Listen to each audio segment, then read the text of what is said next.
భావి ప్రధానికి సంబంధించి ఓ విచిత్రమైన కథనం వచ్చింది. 2029 ఎన్నికల నాటికి మోడీకి 79 ఏళ్లు నిండుతాయని, నాలుగోసారి ప్రధానిగా ఆయన కొనసాగటం కష్టం గనక మోడీకి ప్రత్యామ్నాయం తప్పదని రాయిటర్స్ జోస్యం చెప్పింది. మరి అక్కడితో ఆగితే పర్వాలేదు, 2029 ఎన్నికలకు ఎన్డీఏ కూటమిని సిద్ధం చేయాలంటే 2026లోనే మోడీ తప్పుకుని తన స్థానంలో మరొకరికి ప్రధాని బాధ్యతలు అప్పజెప్పాల్సి ఉంటుందని ఓ సిద్ధాంతాన్ని కూడా ప్రతిపాదించింది. ఇందుకు తన వంతుగా ఓ ప్రత్యామ్నాయాల లిస్టును కూడా రాయిటర్స్ ప్రతినిధి శ్రీతమా బోస్ ప్రతిపాదించేశారు. మోడీ కేబినెట్లో నెంబర్ 2గా ఉన్న అమిత్ షా, మహారాష్ట్ర ముఖ్యమంత్రి దేవేంద్ర ఫడ్నవీస్ ఆమె జాబితా మొదటి 2 స్థానాల్లో ఉన్నారు. అక్కడితో ఆగకుండా వీళ్ళిద్దరూ కాకపోతే ఏపీ ముఖ్యమంత్రి చంద్రబాబు నాయుడు కానీ ఆయన తనయుడు లోకేష్కు కానీ ప్రధాని పదవి వరించే అవకాశం ఉందని బోస్ ఊహిస్తున్నారు. మరి చంద్రబాబు నాయుడు పదవికి రావటానికి ఆయన పరిపాలనా దక్షత, పెట్టుబడులు రాబట్టే సామర్థ్యమే కారణం కావచ్చని రాయిటర్స్ ప్రతినిధి అంచనా. ఈ మధ్యే 1,00,000 కోట్ల విలువైన గూగుల్ డేటా సెంటర్ను చంద్రబాబు ఏపీకి తీసుకొచ్చారని రాయిటర్స్ గుర్తు చేసింది. అయితే ఉన్నట్టుండి ఏడాదిలోగా మోడీ తప్పుకోవడం ఏంటి, ఆయన స్థానంలో ప్రత్యామ్నాయ నేతల జాబితా ఏంటి, అందులో చంద్రబాబు నాయుడు, లోకేష్ ఉండటమేంటని రాజకీయ పరిశీలకులు ఆశ్చర్యాన్ని వ్యక్తం చేస్తూ ఉన్నారు. ఈ కథనం రాయిటర్స్ నుంచి రావటం మరింత చర్చకు కారణమవుతోంది. ప్రస్తుతం దేశవ్యాప్తంగా సంచలనం సృష్టిస్తున్న ఈ కథనంకి అసలు ఆధారాలేంటి, దీని వెనుక రాజకీయ ఉద్దేశాలు ఏమన్నా ఉన్నాయా, అసలు దేశంలో రాజకీయ వాతావరణం ఏ విధంగా ఉంది, ప్రధాని మోడీ పక్కకు తప్పుకొని తన రాజకీయ వారసులను కూడా ప్రకటించాల్సిన సమయం వచ్చిందా, ఇటువంటి అంశాలన్నింటిపైన కూడా ప్రస్తుతం విశ్లేషణ అందించేందుకు నాతో పాటు ఉన్నారు ప్రొఫెసర్ నాగేశ్వర్ గారు, రాజకీయ సామాజిక విశ్లేషకులు లైవ్లో అందుబాటులోకి వచ్చారు. నమస్కారం నాగేశ్వర్ గారు. నమస్తే భోగి. నాగేశ్వర్ గారు, మీరు ఈ కథనాన్ని చూసే ఉంటారు. మొత్తానికి దేశవ్యాప్తంగా ఒక చర్చని లేవనెత్తింది. అంటే బీజేపీలో మోడీ తర్వాత ఎవరు అంటే ఇటువంటి చర్చలు అంతర్గతంగా ఎప్పుడూ జరుగుతూనే ఉన్నాయి, ఇటు ప్రజల్లో కావచ్చు లేకపోతే రాజకీయ పార్టీలో కావచ్చు. కానీ ఈ కథన సారాంశం 2026లో తన 3వ పదవీ కాలం సగం పూర్తి చేసుకుంటారు. ఈ నేపథ్యంలో 4వసారి ప్రధానం కావటం సాధ్యమే కానీ అసంభవం, రాబోయే సంవత్సరంలో కొంతమంది వారసులను తెరపైకి తెచ్చే అవకాశం ఉందంటూ కూడా కథన సారాంశం. అంటే ఎంతవరకు దీనికి అవకాశాలు ఉన్నాయనుకోవచ్చు, అంటే దేశంలో అలాంటి ప్రస్తుత పరిస్థితుల్లో అలాంటి పరిస్థితులు ఉన్నాయా, ఏంటి మీ అబ్జర్వేషన్స్ ఏంటి?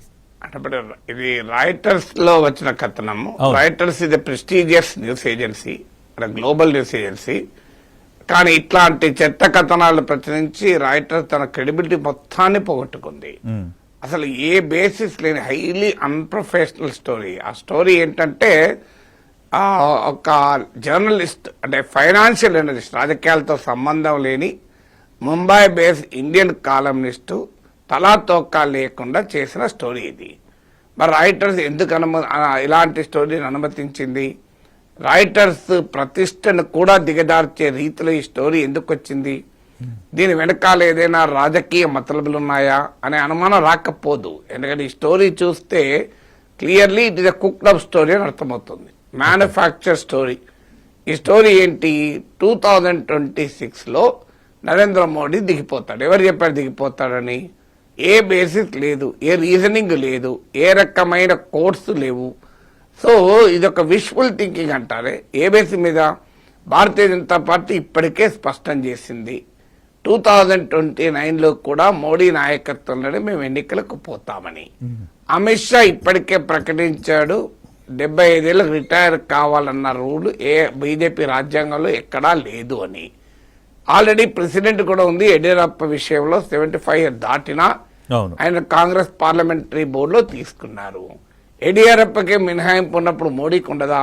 ఇది మొదటి ఫ్యాక్టర్. ఇక రెండవ ఫ్యాక్టర్, నరేంద్ర మోడీ పట్ల అసంతృప్తి కానీ, వ్యతిరేకత కానీ, ముఠా తగాదాలు కానీ, గ్రూపిజం కానీ అలాంటిది ఏమీ బీజేపీలో లేదు. సో లేనప్పుడు, నరేంద్ర మోడీకి పోటీయే లేనప్పుడు, పార్టీలో అంతర్గతంగా తిరుగుబాటు ఏమీ లేదు, కుమ్ములాట లేవు, భిన్నాభిప్రాయాలు లేవు, ఏకోన్ముఖంగా భారతీయ జనతా పార్టీ నరేంద్ర మోడీ నాయకత్వాన్ని కోరుకుంటోంది. అది మీకు ఒక గ్రామ శాఖ నుంచి మొదలుకొని జాతీయ పార్టీ వరకు ఎక్కడా భిన్నాభిప్రాయం లేదు. ఇది రెండవ ఫ్యాక్టరు. ఇక మూడవ ఫ్యాక్టరు, బీజేపీ గెలవటానికి ఈనాడికి కూడా మోడీ ఒక పవర్ఫుల్ ఓట్ గ్యాదరర్.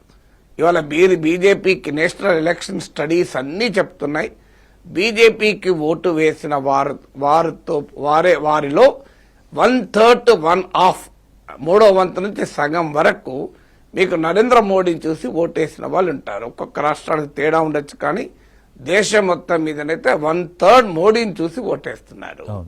మోడీని చూసి ఓటేస్తున్నప్పుడు అంత పెద్ద ఓట్ గ్యాదరర్ను ఎందుకు బీజేపీ పక్కకు పెట్టి కొత్త నాయకుని ఎన్నుకొని తీసుకొని ఎందుకు రిస్క్ తీసుకుంటుంది? సో ఇది మూడో ఫ్యాక్టర్. నాలుగో ఫ్యాక్టర్, మోడీ విన్నబిలిటీ ఏమైనా తగ్గిందా? ఎస్, 2014-19తో పోలిస్తే 2024లో మోడీ నాయకత్వం బీజేపీ బ్యాడ్ పర్ఫార్మ్ చేసిందని నిజం. 303 సీట్స్ నుంచి 240 సీట్స్ పడిపోయింది, 63 సీట్లు తగ్గాయి. కానీ తర్వాత వచ్చిన మహారాష్ట్ర, హర్యానా, బీహార్, ఢిల్లీ వరుసపెట్టి గెలుస్తుంది కదా. సో విన్నబిలిటీ, ఒక నాయకుడు ఎప్పుడు మారుతాడు, ఆ నాయకుడు పార్టీని గెలిపించలేని పరిస్థితిలో ఉంటే మారుతాడు. సో విన్నబిలిటీ ఉంది. మోడీ 5, మీరు పాపులారిటీ రేటింగ్ తీసుకున్నా మీకు mode of the nation India today rating చూడండి. ఏదండి, of course mode of the nation India today rating ప్రకారం ఎన్డీఏ పాపులారిటీ 10% పడిపోతే మోడీ పాపులారిటీ 4% పడిపోయింది. But still is the towering leader. Narendra మోడీకి రాహుల్ గాంధీ, తన సమీప ప్రత్యర్థి రాహుల్ గాంధీకి 20% తేడా ఉంది. So there is no alternative in opposition. మోడీకి వ్యతిరేకంగా ఒక బలమైన ప్రత్యామ్నాయ శక్తి ఎవరు లేరు. ఇప్పుడు ఏదో కొత్తగా మోడీ ఎదుర్కోలేడు ప్రతిపక్షాన్ని, రాహుల్ గాంధీని, లేదు ఇండియా కూటమిని, అందువల్ల ఇంకో నాయకుడు కావాలన్నది లేదు. 6, ఆర్ఎస్ఎస్ బీజేపీల మధ్య ఆ గ్యాప్ ఉంది, ఆర్ఎస్ఎస్ కు మోడీకి మధ్య గ్యాప్ ఉంది అనేది చాలా కథనాలు వచ్చాయి. కానీ ఈ గ్యాప్ యొక్క స్వభావం ఏంటి? గ్యాప్ ఉంటుంది, ఇద్దరు వ్యక్తుల మధ్య భిన్నాభిప్రాయాలు ఉంటాయి, సంస్థల మధ్య భిన్నాభిప్రాయాలు ఉంటాయి. ఆ అభిప్రాయాలు ఏ రకమైనవి అంటే యాంటగనిస్టిక్, నాన్ యాంటగనిస్టిక్ అంటారు ఫిలాసఫీలో.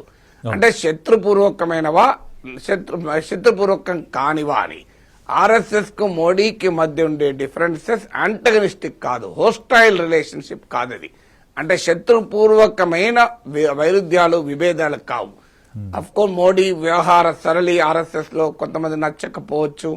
Modi RSS style of function కి భిన్నంగా ఉండొచ్చు. బట్ స్టిల్ ఆర్ఎస్ఎస్ ఎజెండాను నరేంద్ర మోడీ అమలు చేసినట్టుగా దేశంలో అటల్ బిహారీ వాజ్పేయి చేయలేదు, అద్వానీ చేయలేదు. సో ఆర్ఎస్ఎస్ యాజ్ అ సంస్థగా, వ్యక్తులుగా ఎవరికైనా భిన్నాభిప్రాయాలు ఉంటూ ఉండొచ్చు. ఆర్ఎస్ఎస్ ఒక సంఘటనగా ఆర్ఎస్ఎస్ కావాల్సింది ఏంటి? తన ఎజెండాను అమలు చేయాలి. ఇలా బ్రహ్మాండంగా ఆర్ఎస్ఎస్ ఎజెండాను అమలు చేస్తున్న నాయకుడు నరేంద్ర మోడీ. ఇన్ని కారణాలుండగా మోడీని 2026లో దిగిపోతారన్న కథనాలకు ఏమైనా ప్రాతిపదిక ఉందా? ఆ రాయిటర్ చెత్త కథనంలో ఎక్కడా ఏ రీజనింగ్ ఇవ్వలేదు ఎందుకు దిగిపోతారని. అందుకే ఇది ఒక మ్యానుఫ్యాక్చర్ స్టోరీ, కుక్డప్ స్టోరీ. ఇది బహుశా ఆ జర్నలిస్ట్ సీఎం మానసిక దృక్పథం నుంచి వచ్చిందా, దీని వెనకాల ఎవరైనా రాయించారా అనే అనుమానాలు కూడా పెరగటానికి కారణాలవి. అంటే నాగేశ్వర్ గారు, మీరన్నట్టుగా కూడా మీ విశ్లేషణ అనుభవంలో ఇలాంటి కథనాలు ఎన్నో చూసుంటారు. కానీ ఈరోజు ప్రపంచ ప్రఖ్యాతిగాంచిన రాయిటర్ సంస్థ నుంచి ఇటువంటి కథనం వచ్చిందంటే ఖచ్చితంగా అందరూ దీనిపైన దృష్టి పెడతారు. అంటే దీని వెనకాల ఏమన్నా రాజకీయ ఉద్దేశాలు, దురుద్దేశాలు ఏమన్నా ఉన్నాయనుకోవాలా? ఎందుకంటే ఏ విధమైన ఆధారాలు లేకుండా, ఏ విధమైన లీడ్స్ లేకుండా ఒక ప్రతిష్టాత్మక న్యూస్ ఏజెన్సీ ఇటువంటి వార్తల్ని బయటికి తీసుకురావటం, మీరేమంటారు? అంటే ఇక్కడ ఒక ప్రాక్టికల్ గా డైమెన్షన్ ఉంది. రాయిటర్స్ కథనం అని కూడా మనం ఖచ్చితంగా చెప్పలేము. రాయిటర్స్ ప్రిడిక్షన్, రాయిటర్స్ అంచనా అనే అధికారిక అంచనా కాదు, రాయిటర్స్ లో వచ్చిన అంచనా. This difference between Reuters prediction and prediction in writers. Reuters అంచనా వేరు, రాయిటర్స్ లో వచ్చిన అంచనా వేరు. ఇది రాయిటర్స్ లో వచ్చిన అంచనా. ఆ లో ఉంటదే విభక్తి, లోన్ లోపల అని అంటారే, అది క్లియరిటీ. అంటే ఇది ఆ రైటర్స్ అధికారికంగా ఇది మా అంచనా ఎక్కడా చెప్పలేదు, ఏ థింక్ ట్యాంక్ చెప్పలేదు, ఏ జియో పొలిటికల్ స్ట్రాటజిస్ట్ చెప్పలేదు, ఏ సీజన్డ్ పొలిటికల్ అనలిస్ట్ చెప్పలేదు. రాయిటర్స్ లో, అది కూడా Reuters I think text format కన్నా వీడియో ఫార్మాట్ లో ఒక ఇండియన్ కాలమ్నిస్ట్ చేసిన ఒక ఆమె సొంత ఇల్యూజనిస్ట్ ఎనాలిసిస్. అది దానికి ఏ బేసిస్ లేదు, చాలా విచిత్రమైన ఎనాలిసిస్ అది. ఎందుకంటే ఉదాహరణకు దేవేంద్ర ఫడ్నవీస్ ఒక కంటెండర్, ఒక పాసిబుల్ చాయిస్ అట. దేనికి? Okay, Devendra Fadnavis possible choice కాడు అని నేనేం అనడం లేదు. డెఫినెట్ గా యంగ్ లీడర్ కనుక బీజేపీలో ప్రామిసింగ్ లీడర్ దేవేంద్ర ఫడ్నవీస్, దాంట్లో డిస్ప్యూట్ లేదు. కానీ దేవేంద్ర ఫడ్నవీస్ ఎందుకంటే ముంబై పబ్లిక్ ఇన్ఫ్రాస్ట్రక్చర్ బాగు చేశాడు ఆయన కావచ్చట. ఇంకా విచిత్రం ఏంటంటే నారా లోకేష్ కూడా కావచ్చట. ఇక దీన్ని మించిన జోక్ ఆఫ్ ది మిలీనియం అని వచ్చింది. నారా లోకేష్ అంటే నరేంద్ర మోడీకి సక్సెసర్ అంటే ఏమైనా అర్థం ఉందో దానికి ఏమైనా? నారా లోకేష్ ముఖ్యమంత్రే కాలే, నారా లోకేష్ ఏ రకంగా సక్సెసర్ అవుతాడు బీజేపీ నరేంద్ర మోడీకి? నారా లోకేష్ ఇప్పుడు ప్రధానమంత్రి పదవి తీసుకొని ఆయన ఏం చేస్తాడు? చంద్రబాబు నాయుడే తీసుకోలేదు కదా యునైటెడ్ ఫ్రంట్ టైంలో. చంద్రబాబు నాయుడు కావాలంటే దేవగౌడ ప్లేస్ లో కాలేకపోయేవాడా? సో చంద్రబాబు నాయుడు అన్నా కొద్దిగా అర్థం ఉంది. ఎందుకంటే బీజేపీకి పూర్తి స్థాయిలో మెజారిటీ రాకపోతే ఎన్డీఏ తరఫున మిత్రపక్షాల ముఖ్యం అభ్యర్థి కావాలి అనే సిచ్యువేషన్ ఏమైనా వస్తే పాసిబుల్ చాయిస్ గా చంద్రబాబు నాయుడు ముందుకు రావచ్చు. ఎందుకంటే ఇది senior most leader in the entire country కనుక. కానీ నారా లోకేష్ ఎట్లా అవుతాడు? పోనీ అది కూడా రీజన్ ఏంటట అంటే గూగుల్ ఏ హబ్ వైజాగ్ తీసుకొచ్చిండడు, ఇది రీజన్ అట. ఎందుకంటే ఇంతకన్నా చెత్త కారణాలు ఇంకా ఉంటాయా? ఇన్వెస్ట్మెంట్ పట్టుకొస్తున్నాడట అందుకొరకట. సో అందువల్ల ఆ స్టోరీలో ఉన్న రీజనింగే లేదు. అందుకే అనేది నారా లోకేష్ కూడా మోడీకి వారసులు కావచ్చు అని స్పెక్యులేషన్లు రాస్తే ఆ న్యూస్ ఏజెన్సీ అసలు నిజంగా చెప్పాలంటే బాధ్యతకరమైన న్యూస్ ఏజెన్సీ అయితే ఆ స్టోరీని వెంటనే విత్డ్రా చేసుకోవాలి. ఖచ్చితంగా ఈ స్టోరీని విత్డ్రా చేసుకోవాలి. ఆ జర్నలిస్ట్ బ్లాక్ లిస్ట్ పెట్టారు. పోనీ ఆమె ఏమన్నా పొలిటికల్ అనలిస్టా? కాదు, షీఈ్ ఎ ఫైనాన్షియల్ అనలిస్ట్. అంటే ఫైనాన్షియలిస్ట్ కి ఎందుకు ఒక పొలిటికల్ స్పెక్యులేషన్ స్టోరీ రాయాల్సి వచ్చింది? ఇప్పుడు అనుమానాలు రావడానికి అదొక కారణం. ఫైనాన్షియల్ ఎనలిస్ట్ ఎందుకని పొలిటికల్ ఎనాలిసిస్ చేయాల్సి వచ్చింది ఒకటి. రెండు, అసలు ఏ సిచ్యువేషన్ లేకుండా దేశంలో ఏ మీడియాలో కూడా స్పెక్యులేషన్ లేకుండా మోడీ దిగిపోతాడు 2029 వరకు ఉండడు అని ఏ ఆధారంగా వ్యాఖ్యానం చేశారు అనేది రెండవది. మూడవది, మిత్రపక్షాల పేర్లు కూడా తీసుకురావడంలో ఉద్దేశం ఏంటి అంటే అనుమానం రాకుండా జాగ్రత్తగా ఇతర అనేక అంశాలు కనపడం ఏంటి? సో ఇవన్నీ అనుమానాలకు దారితీస్తాయి కదా. ఇప్పుడు సడన్ గా ఎందుకు వచ్చింది అని మీకు 75 years అయినప్పుడు మోడీ రిటైర్ అవుతారని చాలా రోజులు స్పెక్యులేషన్ అంతటా వచ్చి క్లోజ్ అయింది. ఇప్పుడు మేము పోనీ ఏదో అమేచర్ జర్నలిస్ట్, అనుభవం లేని జర్నలిస్ట్ రాశారంటే అది కూడా కాదు. షీఈ్ ద ఫైనాన్షియల్ ఎక్స్ప్రెస్ లో రిపోర్టర్ గా పనిచేసి రిజర్వ్ బ్యాంక్ ఆఫ్ ఇండియాను కవర్ చేసిన సీనియర్ ఫైనాన్షియల్ ఎనలిస్ట్. ఆ ఫైనాన్షియల్ ఎక్స్ప్రెస్ లాంటి లీడింగ్ న్యూస్ పేపర్ లో రిజర్వ్ బ్యాంక్ ఆఫ్ ఇండియాను కవర్ చేశారు. ఫిన్టెక్ సెక్టార్ కవర్ చేసిన సీనియర్ జర్నలిస్ట్. రాయిటర్స్ లో ఇండియా కాలమ్నిస్ట్, ముంబై నుంచి ఆపరేట్ అవుతారు. సో అంత సీనియర్ కాలమ్నిస్ట్ అంత తెలియదొక్క ఒకతరం ఎందుకు రాస్తారు? సో అందువల్ల దీని వెనకాల క్యా కుచ్ కుచ్ హై అనే అనుమానాలు రావటానికి ఇన్ని ఫ్యాక్టర్స్ ఉన్నాయి.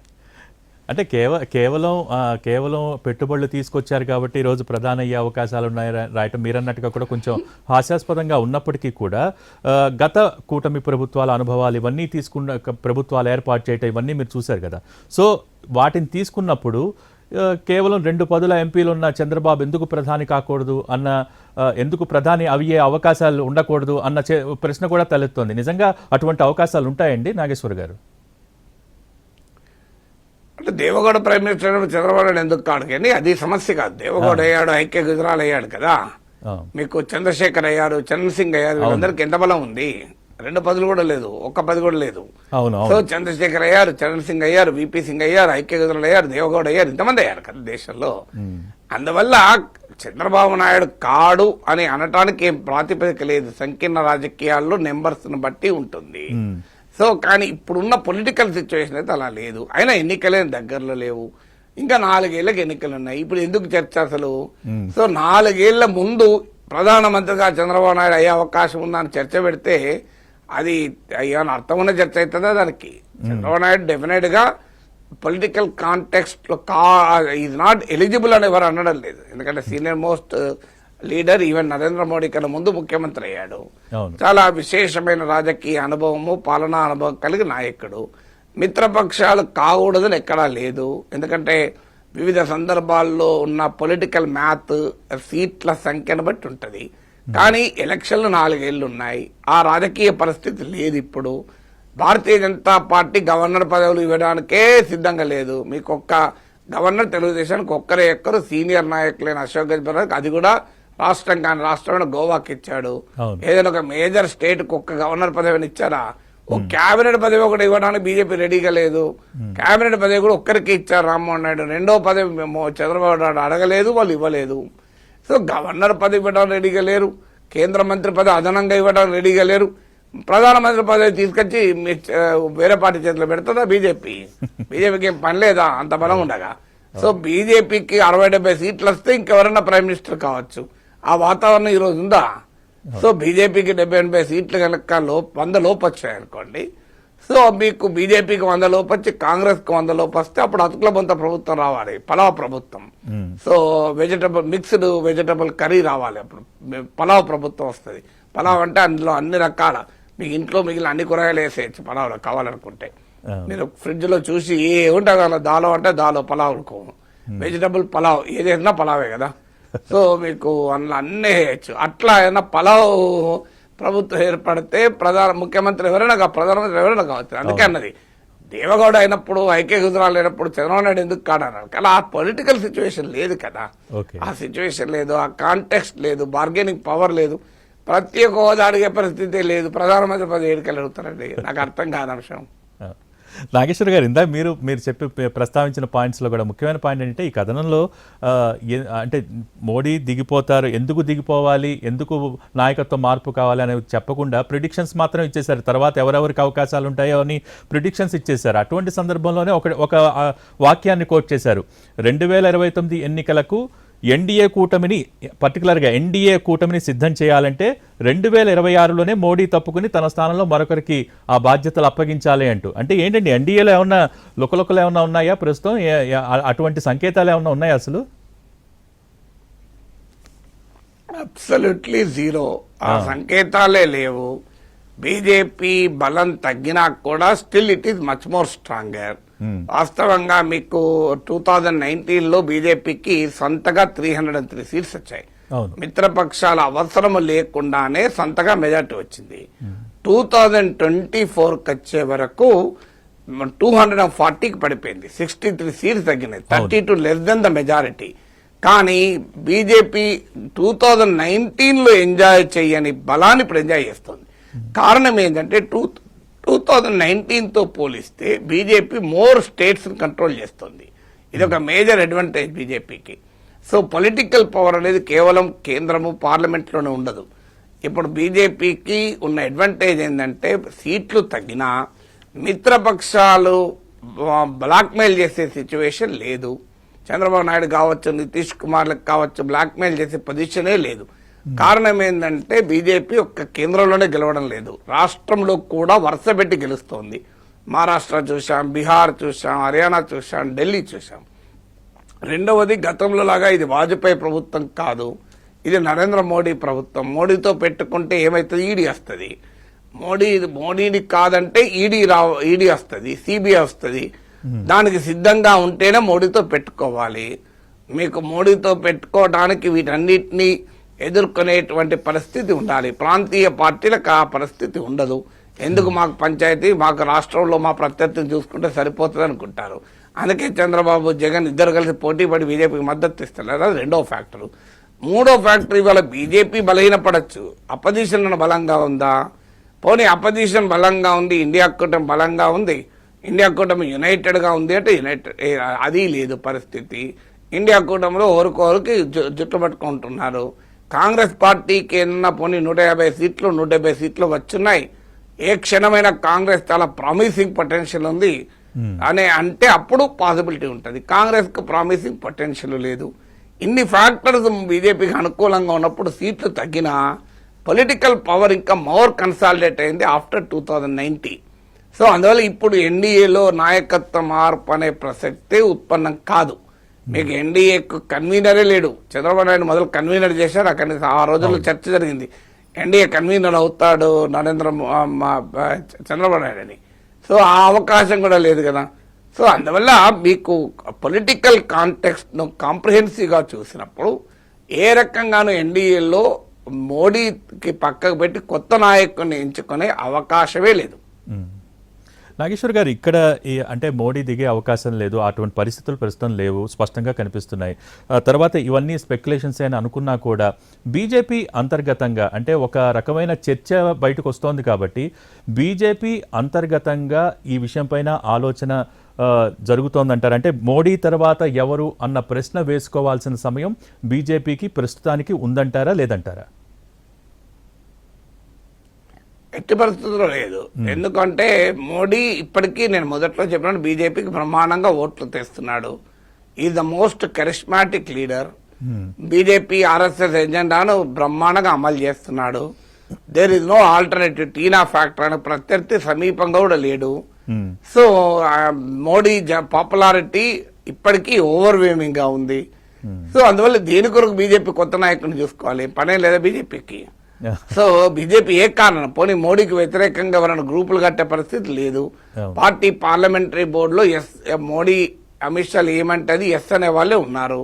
నితిన్ గడ్కరీ లాంటి స్ట్రాంగ్ మెన్ కూడా లేరు.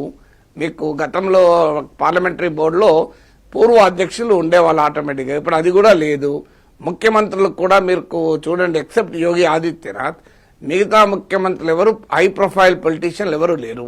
అలా అవకాశం లేకుండా శివరాజ్ సింగ్ చౌహాన్ మధ్యప్రదేశ్లో మార్చేశారు.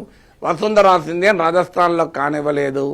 మీకు శివరాజ్ పార్టీ అధ్యక్ష పదవికి కూడా ఆర్ఎస్ఎస్ ప్రతిపాదించిన శివరాజ్ సింగ్ చౌహాన్ కాకుండా మోడీ అమిత్ షా విజయవంతంగా అడ్డుకోగలిగారు. నితిన్ నబీన్ అని పార్టీలో జూనియర్ నాయకుడిని తీసుకొచ్చి వర్కింగ్ ప్రెసిడెంట్ చేసి ప్రెసిడెంట్ చేయబోతున్నారు.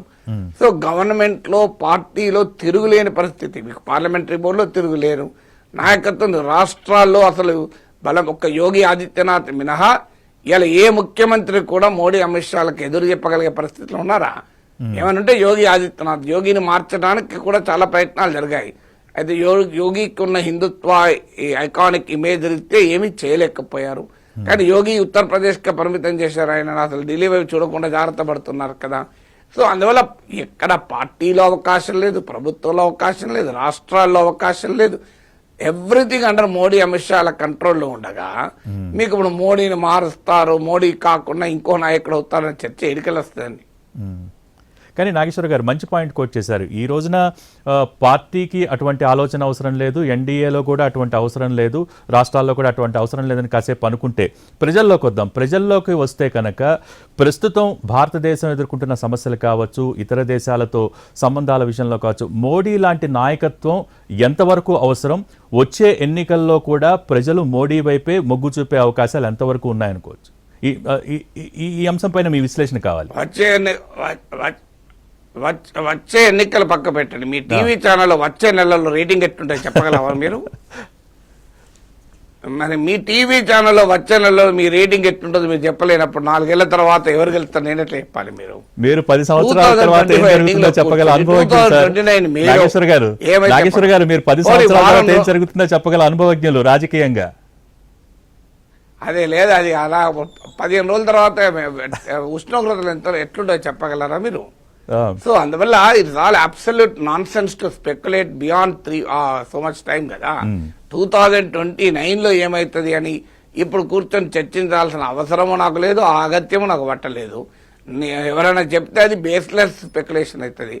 సో 2020లో ఏమైతే 2025 కూర్చొని ఎందుకు మాట్లాడాలండి? అవసరం ఏంటి అసలు? అవును, రైట్. చివరిగా ఒక చిన్న క్వశ్చన్ నాగేశ్వర గారు, నిజంగా ఇది రాజకీయ దురుద్దేశాలతో వచ్చిన కథనాలా, లేకపోతే అనుభవాలు ఏమితో వచ్చిన కథనాలా, లేకపోతే దురుద్దేశపూర్వకంగా రాసిన కథనం, ఇవన్నీ పక్కన పెడితే కనుక ఇలాంటి వార్తా కథనాలు ప్రస్తుతం టీడీపీ బీజేపీ మధ్య ఏమన్నా అపార్థాలకు దారితీసే అవకాశాలు ఏమన్నా ఉండొచ్చా? అంటే ఇమీడియట్ గా అపార్థాలు అనేది పెద్ద పదం కావచ్చు, కానీ అనుమానాలకైతే దారితీసే అవకాశం అయితే ఉంటుంది. నాకున్న సమాచారం ప్రకారము పార్టీ బీజేపీ జాతీయ నాయకత్వము, ఈవెన్ కొంతమంది సీనియర్ మీడియా సర్కిల్లో ఢిల్లీలో చెప్పేది, ఈవెన్ పిఎంఓ ఇస్ క్యూరియస్.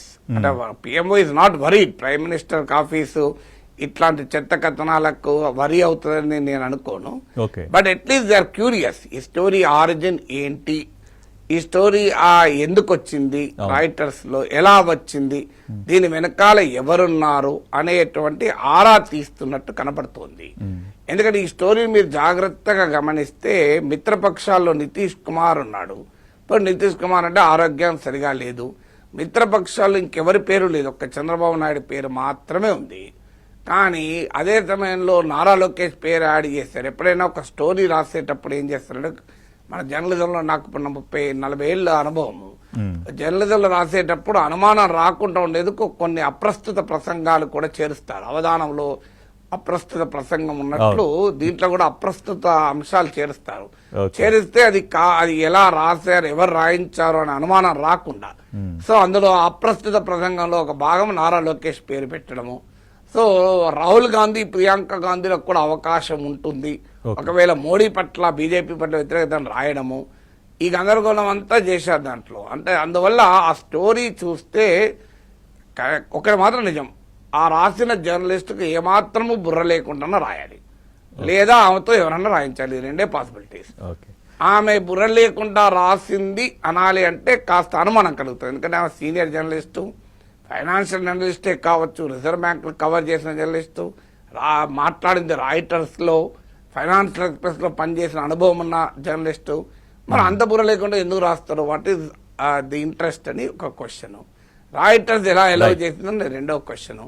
అంటే వెనకాల ఎవరన్నా ఉండి రాయించారా అనే అనుమానము డెఫినెట్ గా ఆ స్టోరీ టైప్ రాస్తే అర్థమవుతుంది. సో ఎందుకంటే ఇప్పుడు మీకు దేశంలో నరేంద్ర మోడీకి ఒకవేళ మిత్రపక్షాల నుంచి ఎవరైనా పోటీ అంటూ ఉంటే అది రిమోట్ లో అయినా చంద్రబాబు నాయుడు మిత్రపక్షాలు, ఇంకెవరు ఉండడానికి కూడా స్కోప్ లేదు. చంద్రబాబు నాయుడు కూడా అర్జెంట్ గా లోకేష్ కు పార్టీ రాష్ట్రాన్ని అప్పచెప్పి జాతీయ రాజకీయాల్లోకి వస్తే నిజంగానే ఆ రోజంటే దేవగౌడ స్థానంలో వచ్చే అవకాశం ఉన్నప్పుడు వారసుడు చాలా తక్కువ ఏజ్ కనుక అవకాశం లేదు. ఇప్పుడు వారసుడు సిద్ధంగా ఉన్నాడు కదా టు టేక్ ఓవర్. సో అందువల్ల ఇప్పుడు చంద్రబాబు నాయుడు చాలా సంతోషంగా యాక్సెప్ట్ చేస్తారు. అప్పుడంటే యాక్సెప్ట్ చేయలేదు దేవగౌడ సమయంలో. సో అందువల్ల ఆ డైమెన్షన్ కూడా ఉంది. సో అందువల్ల ఇది ఎవరు రాయించి ఉండాలి అనేటువంటి, ఒకవేళ నిజంగానే రాయించి ఉంటే, రాయించారని నేనేం చెప్పడం లేదు. ఇప్పుడు చంద్రబాబు నాయుడు వైఖరి చూసినా, తెలుగుదేశం వైఖరి చూసినా మోడీ పట్ల అలాంటి ధిక్కార స్వరం ఎక్కడా వినిపించడం లేదు. ఇంకా they are walking extra mile to appease Modi. మీకు మోడీని మెప్పించడానికి, మోడీని ప్రశంసించడానికి అసలు బీజేపీ ముఖ్యమంత్రులను కూడా మించి మాట్లాడుతున్నారు చంద్రబాబు నాయుడు. ఏ అంశం పైన బీజేపీని ప్రశ్నించే పరిస్థితి లేదు. నిన్న కాక మొన్న మీకు ఉపాధి హామీ పథకాన్ని మార్చి రాష్ట్రాలపైన భారం వేసినా కూడా ఎక్కడ చంద్రబాబు నాయుడు ఒక్క మాట పల్లెత్తు మాట అనలేదు కదా. సో అందువల్ల ఎక్కడ ధిక్కార స్వరాలు కానీ అవి లేవు. అందువల్ల మనము ఇప్పటికైతే స్పెక్యులేషనే. కానీ చంద్రబాబు నాయుడు రాయించాడు, టీడీపీ రాయించాడు అనే ఆరోపణలు చేయడం అది సత్య దూరం అవుతుంది. ఇట్స్ నాట్ ఎనీ సబ్స్టాన్షియేషన్ లేకుండా చేయడం అవుతుంది. కానీ ఎక్కడో కూడా బీజేపీ నాయకులకైతే అనుమానాలు అయితే రాకపోవు. ఎందుకంటే చంద్రబాబు నాయుడు చరిత్ర కనుక మనం చూస్తే బీజేపీతో ఎన్నిసార్లు విడగొట్టుకున్నాడు, ఎన్నిసార్లు కలిశాడు. మాది లౌకిక పార్టీ, మేము చేసింది హిస్టారిక్ బ్లండర్ బీజేపీతో కలవడం అన్నాడు. ప్రత్యేక హోదా విషయంలో ధర్మ పోరాట దీక్షలు చేశారు. మోడీని ఈవెన్ వ్యక్తిగతంగా కూడా విమర్శించారు. మామూలు కాదు కదా. అంటే Chandrababu Naidu is capable of moving from one extreme to other కదా. సో అలాంటప్పుడు ఇది పాసిబిలిటీ ఎందుకు కాకూడదు అనే అనుమానం రాకపోదు. చంద్రబాబు నాయుడు కనుక కన్సిస్టెంట్ గా మోడీకి సపోర్ట్ గా ఉండుంటే రాదు. But Chandrababu Naidu is known for, మీకు మోడీ భాషలో చెప్పాలంటే దల్ బదల్ నేమే ముజే సే సీనియర్ హాయ్ అని ఇదొక మోడీ అన్నాడు. సో మిత్రపక్షాలను మార్చడంలో చంద్రబాబు నాయుడు చాకచక్యం, చాణుక్యం అందరూ తెలుసు కదా.